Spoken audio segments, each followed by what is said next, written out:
following that, I started getting these weird occurrences with the number 1111.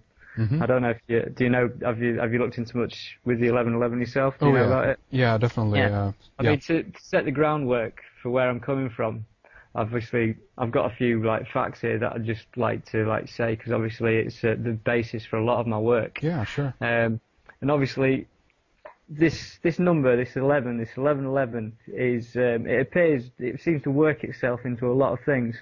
I mean, predominantly the first thing is the universe itself, and obviously on the 11th of August 1999 at 11:11 a.m. there was a total solar eclipse that was observed through Europe. And if you move that further on the end date, December 21st, 2012, the end date of the main calendar, the winter solstice, which is when the calendar ends, is at 11:11 a.m. So I've heard. So obviously, so we've got this effect where the universe is ringing these numbers at us, you know, in accordance to consciousness and stuff. Yeah. And when you look at it in an astrological sense, with the, you know, the precession of the equinoxes and the 26,000-year cycle of the Earth wobbling through the 12 signs of the zodiac, we're said to be moving into the new age of Aquarius, and Aquarius is the 11th astrological sign. And so, getting further into it, you look at the numbers of 2112, 2012, and you add all those numbers up, and you get an 11. And then you look into the sun, for instance, and the sunspot cycle, so 11 years. And basically everything that you can just keep finding these 11s out of things.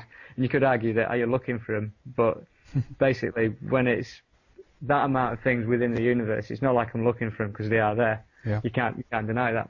And so then you like start moving into the numerology of it. And for instance, if you get 1111 and you multiply it by 1111, you get the number 1234321, which is a pyramid.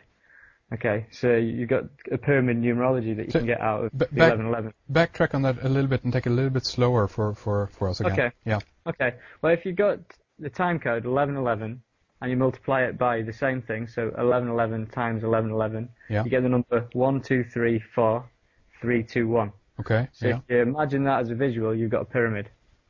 So one step up, that's number one. Then we have two, that's two steps up. Is that what you're going at here? Yeah. So essentially, like, because you've got the 1, 2, 3, 4, 3, 2, 1. If you were to plot that on a graph, right, on an X and Y, you'd have a pyramid. Interesting. And the same decreases. So if you've got 111, and you times it by 111, you get 1, 2, 3, 2, 1. You get a pyramid, whichever way you look at it. Anything with a base of 1. Interesting. And so then, if you look at the 11 itself, and in binary, an 11 stands for a 3. So obviously you've got a trinity out of it. Do you know what I mean? So if you were to convert to binary, it would mean it'd be 3. So essentially, then if you look at this idea of the trinity with it, you know 33rd degree Masons? And the number 33 that goes around? Obviously, if you turn that into the trinity and you divide 33 by 3, you get 11. That's interesting. So you start like seeing these 11s, as I'm saying.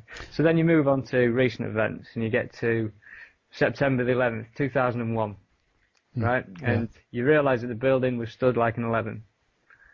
The two towers stood like an 11. Indeed. And then you've got 9/11, which is 9 plus 1 plus 1, which is 11. And then you realise that September the 11th was 111 days until the end of the year. And then you start thinking about the first plane that hit the World Trade Center, and it was Flight 11. There you go, yeah. Right, and the total number of crew on Flight 11 was 11. And then you look into it further, and the New York State was the 11th state of the US Constitution. Right, and so then you start thinking about where September the 11th stands in year, as far as years are concerned. And September the 11th, 2001 stands 11 years from 2012. Right. And there's an author called Jose Arguelles. He wrote that from 1992 to 2012 would be in a period of May and no time, the time of no time, which was a transition of the ages kind of period in which, basically world disasters and tension would be on the up and rise constantly. And this period of no time was 1992 to 2012. And so 9/11 in September the 11th, 2001, was 9 years from the start of no time, 11 years till the end of no time. So, synchronistically, it was placed bang on where, it should have been.